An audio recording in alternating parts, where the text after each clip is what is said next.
In November 2025, the president of Algeria announced something that sounded pretty straightforward, if you might say, a new railway project. And the plan was to connect Algeria's rail system directly to Mali and Niger. Now, the two countries that sit right at the center of what's known as the Sahel Alliance. The goal here, he said, was to strengthen the region, open up trade, unlock what he called the Sahel in a Pan-African vision. When you read that on paper, it makes sense, right? It really does. The Sahel Alliance, which is Mali, Niger, Burkina Faso. Now, these countries have broken away from Western influence in recent years. They've expelled French troops. They are looking for new partnerships. A railway connecting them to Algeria's Mediterranean ports that could actually be transformative, that could reshape how trade flows across West Africa. But here's what didn't make the headlines. A few months before this railway announcement, Mali cut off Algeria completely. The entire Sahel Alliance recalled their ambassadors from Algeria. And Mali cancelled what was probably the most important diplomatic agreement Algeria ever made in their region. So the question becomes pretty obvious. Why is Algeria suddenly offering a several billion-dollar railway to countries that just told them to leave? The answer to that question, it is not what either government wants you to think. It reveals a geopolitical chess game, and the Sahel isn't really a partner in this game. The Sahel is the board itself.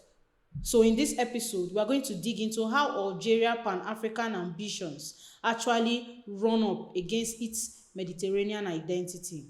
We are going to look at why the Sahel states are rejecting their northern neighbor. And we are going to understand what this whole competition between Algeria and Morocco really means for African sovereignty and who actually gets to decide Africa's future. Now let's start with what Algeria is actually building. Now let's look at the 2.8 billion US dollars promise. Algeria bets on the Sahel. Now here's the reality. For the Sahel right now, Mali is losing its primary sea access through Benin due to political tensions. Niger has been completely shut out of its traditional maritime corridor ports. It relied on for decades and are now blocking it. Burkina Faso is scrambling to diversify its shipping routes. And here's the thing, over 80% of everything the Sahel imports and exports goes through one port. Togo port of Lomé, that gives Togo leverage over the Sahel, real leverage, and Burkina Faso knows it. Burkina Faso is dealing with a situation right now where a former military leader, someone they ousted, is living in exile in Togo. They just accused him of trying to orchestrate a coup in January, but they want him back. They want him tried, but they can't push Togo too hard because Togo controls 80% of their trade access. Togo's essentially using the port as leverage against the entire Sahel Alliance, which is exactly why what happens next matters. Late last year, 2025, Algeria's president announces something, a brand new trans-Saharan railway connecting Algeria directly to Mali and Niger, unlocking what he calls the Sahel in a Pan-African vision. On the surface, honestly, it sounds like the answer. Continental solidarity, infrastructure that these landlocked nations desperately need, a real alternative, a lifetime, because suddenly they are not completely dependent on Togo anymore. Regional integration, that kind of a thing, the sort of project that Africa is supposed to be celebrating. The first phase is roughly 500 kilometers long between these three Algerian cities. Budget is around $2.8 billion and the African Development Bank approved roughly 750 million US dollars in funding back in December. But Algeria is not stopping there. The country is planning to double its entire rail network from about 5,000 kilometers to 10,000 kilometers by 2030, eventually reaching around 15,000 kilometers in total. Alongside the railway, there's a trans-Saharan highway, already about 98% complete at over 4,000 kilometers. There's a gas pipeline project linking Nigeria through Niger to Algeria, fiber optic cable, and a free trade zone. What Algeria is trying to position itself as is the gateway to the Sahel, the power that controls how the Sahel connects to the rest of the world, and the historical authority that comes from hosting African liberation movements, that comes from supporting independence struggles, training fighters in the 1960s and the 70s. Now, the message here is clear. Algeria is returning to what it was, which is a continental leader, a pan-African power. But that same nation making these claims is about to face accusations that directly contradict everything the railway is supposed to represent. So, Algeria's railway announcement is not something that just happened out of nowhere.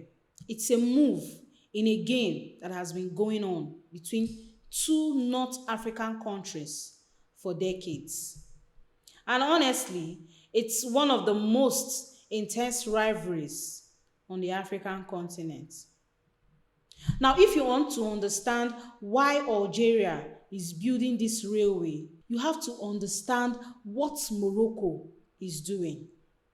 And you also have to understand why the thought of Morocco's plan terrifies Algeria. Morocco has what they call the Atlantic Initiative. The king championed it. And what it basically amounts to is an infrastructure offensive. The idea is to give landlocked Sahel countries access to the Atlantic Ocean, but through Morocco, not through any other routes. They are talking about several major projects, a trans-Saharan highway that connects Mauritania and Mali directly to Morocco, a deep water port in the south of Morocco that is scheduled to open around 2030.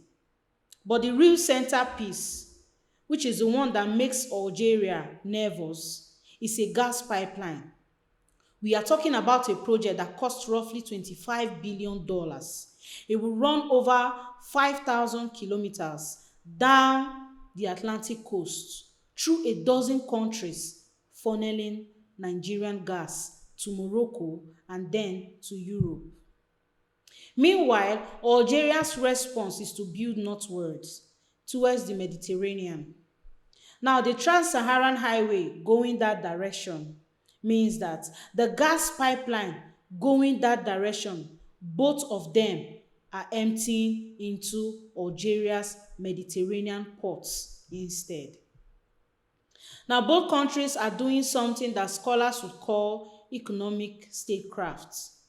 They are using infrastructure as a tool to project power, to build alliances, to claim regional leadership. And it works like this. Morocco makes a move in the Sahel, opens a power plant somewhere, and Algeria responds by pledging to build something similar. Morocco proposes this Atlantic initiative. Algeria announces a railway. It's constant and it's escalating. Now, here's the thing that most people don't realize. This competition isn't actually about economics. Energy experts will tell you that neither of these gas pipelines makes financial sense. Nigeria is already building its own export terminals for natural gas. But both pipelines will be redundant. It is too expensive to build, too risky to operate in unstable regions.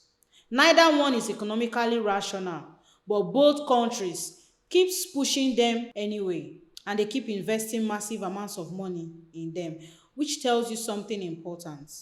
Now, these projects aren't about economics. They are about geopolitics. They are about dominance. They are about which North African power gets to reshape the Sahel's future. But this is what nobody wants to say out loud. Both countries are wrapping this in Pan-African language. They are talking about continental solidarity. They're talking about helping the Sahel, about Pan-African vision. When really what they are doing is competing with each other for control. And that contradiction is about to become impossible to ignore. The AFCON crisis that exposed everything. Now this is it. There is this incident that happened at the ongoing AFCON in Morocco that hit the spotlights on Algeria and Pan-Africanism. That was on January 7th. The African Cup of Nations round of 16, which is Algeria versus the Republic of Congo. And in the stadium, there's a Congolese fan, or rather, a Congolese super fan. He's standing completely still. He's wearing a suit, glasses, and he's holding a pose. The exact pose of Patrice Lumumba, the person who led Congo to independence and was assassinated by forces that included Western involvement. He has become a symbol of Pan-African resistance, which is one of the fights against colonialism, of continental pride. It is a silent tribute. It is powerful. It is meaningful. And then what happens? Algeria scores. And one of the Algerian players sees this pose and mocks it. He copies it theatrically. Then he falls to the ground like a statue being toppled. The video goes viral in minutes, and the reaction online is immediate and visceral. Africans across the internet, from Congo to South Africa, they are accusing Algeria of mocking Lumumba himself. They are accusing Algeria of mocking Pan-African resistance and of showing contempt for African identity. And then the Algerian media makes it worse. Some journalists call the fan a creature. Celebrities are hurling racist insults at Congolese players. And on social media, the whole thing reignites these long-standing grievances. People talking about black racism in North Africa.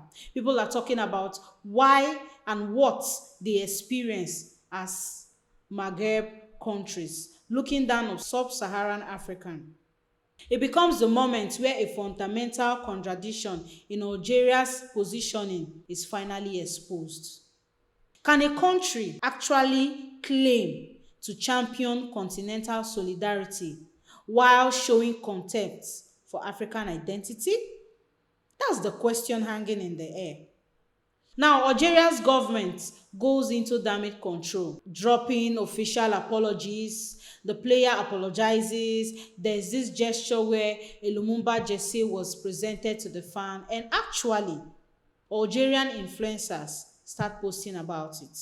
They highlight a plaque in an Algerian city that's dedicated to Lumumba. And the message is basically history. The message here is that history is not just words, it is action.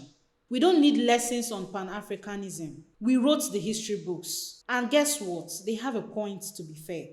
Algeria did arrest the person responsible for executing Lumumba back in 1967. Algeria did host African Liberation Movements, which is the ANC that trained there. Other independent movements trained there also. This is real history. It's undeniable. But the response from African audiences online is pretty cutting. They are saying, Pan-Africanism is how you treat Africans today, not what you did in 1967. The gap between Algeria's revolutionary past and how it actually treats sub-Saharan Africans in the present, that gap is suddenly impossible to ignore.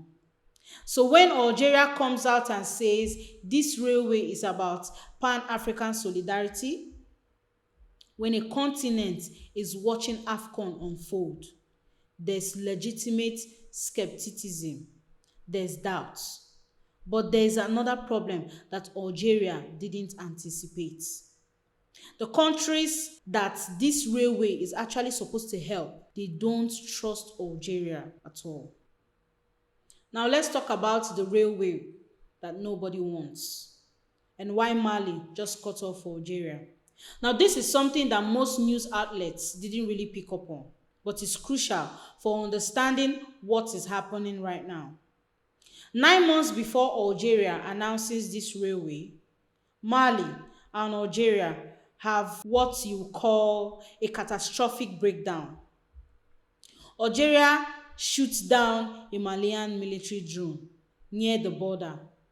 Now, Mali's response is swift and devastating. Now, the entire Sahel Alliance, all three countries, recall their ambassadors from Algeria. Mali withdraws from this regional counterterrorism framework that's been running since 2010. And Mali formally cancels what was probably Algeria's most important diplomatic agreement in the entire region. To understand why Mali took these steps, you need to know what Bamako, that's Mali's capital, what they are accusing Algeria of doing for decades. They are accusing Mali of supporting Tuareg separatist movements, groups that Mali sees as an existential threat to the country's territorial integrity. Mali's military government says Algeria basically operates as a rare base for these separatist groups, harboring their leaders, supporting them, destabilizing Mali from across the border. And this isn't something that is new. It's decades-long history. Now, Algeria has always positioned itself as the mediator in the Sahel, as the security anchor, as the big brother who keeps the peace between different groups through frameworks that, it's worth noting, were deliberately designed to exclude Morocco.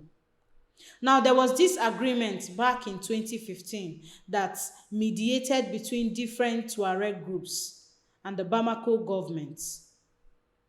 Now, Mali's new military rulers looked at that agreement and they see it as Algeria constraining Mali's ability to conduct counter-insurgency operations, constraining Mali's sovereignty.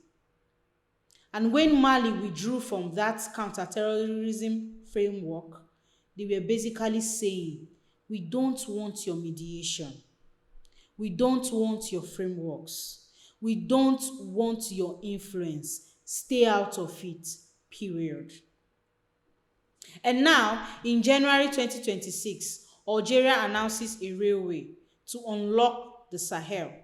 Here's what that is telling us. Mali, Niger, and Burkina Faso, don't say anything. Not a word from you. Don't make official statements. No press release. No acknowledgement from their governments. Just silence. Now, when you contrast this with how quickly these same countries welcomed Morocco's Atlantic Initiative, the message becomes impossible to ignore. Algeria's railway isn't being received as Pan-African solidarity.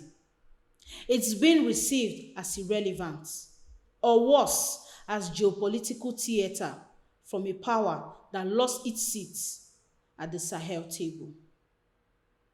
If geopolitics were simple, Algeria, Mali, Niger, and Burkina Faso should be the closest allies. They share the same enemies. They are both turned towards the same global partners.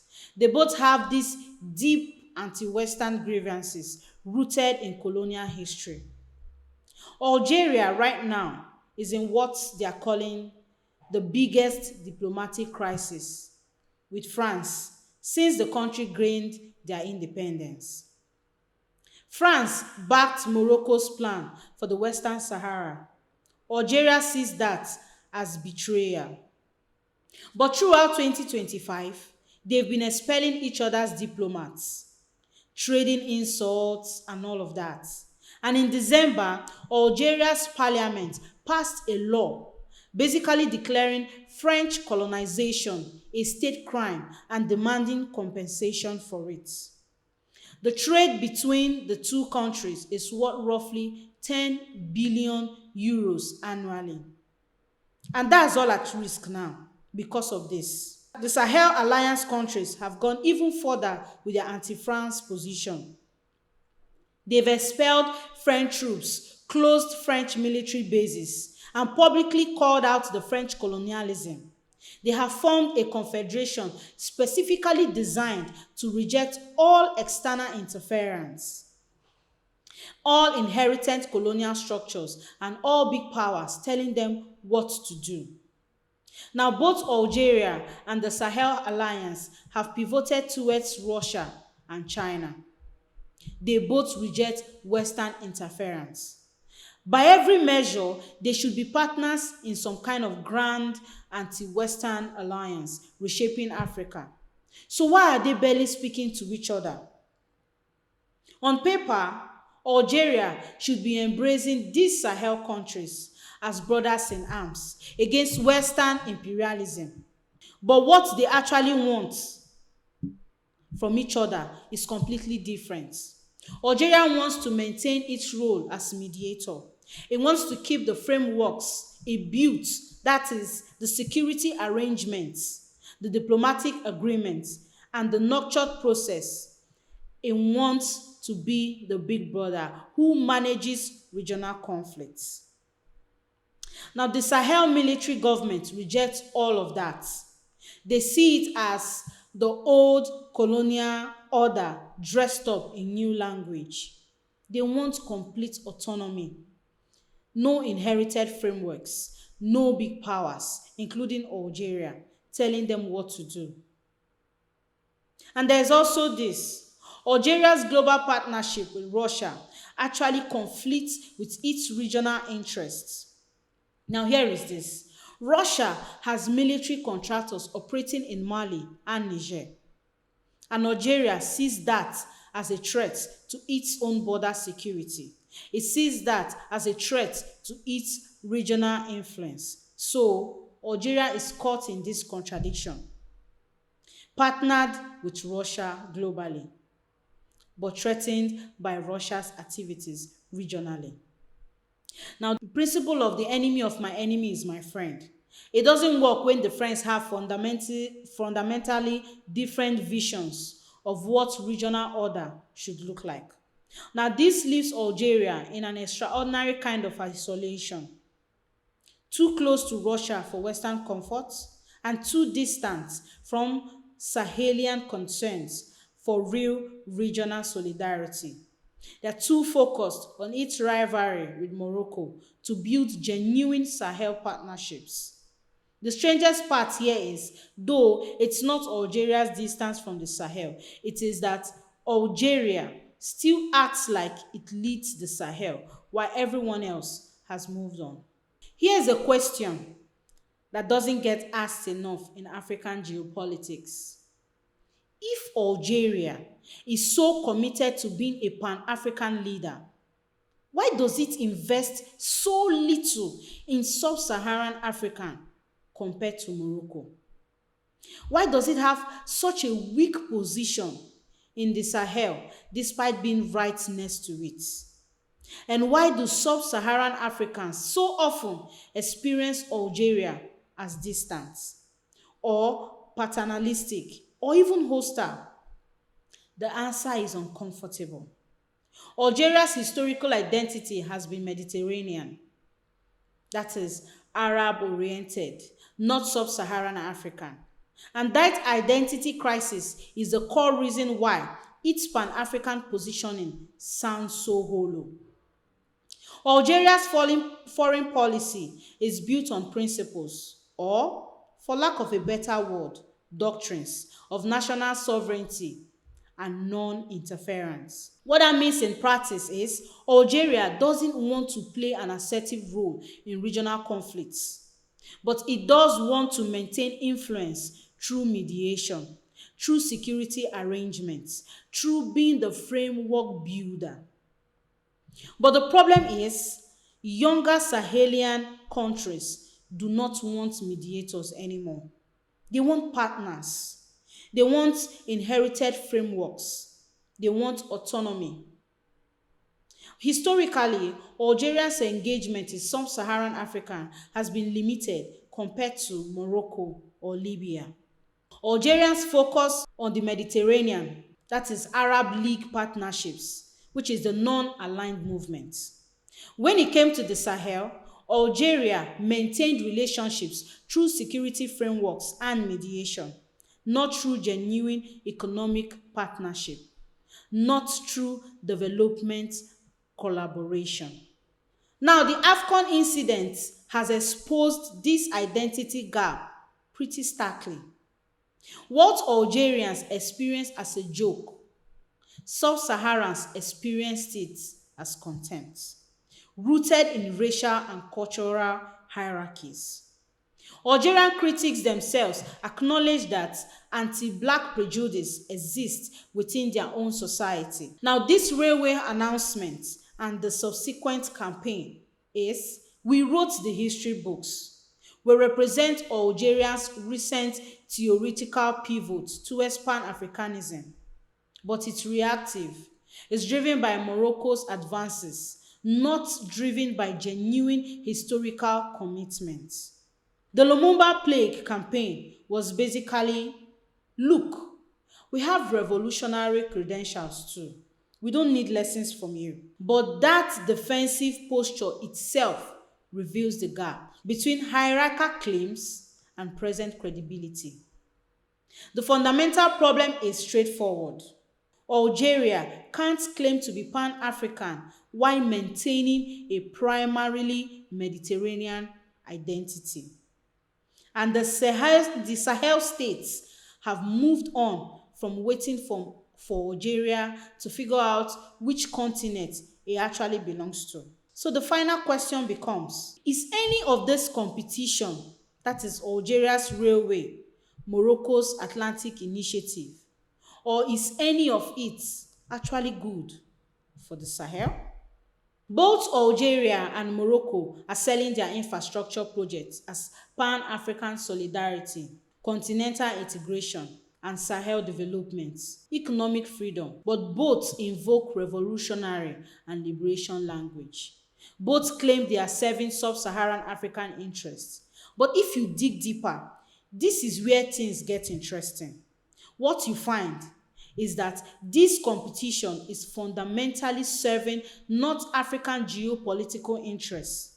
It is serving Western donor interests. It's serving great power competition between Russia and the West. The Sahel states aren't really authors of their own future. They are the place where this game gets played. Let's start with the money.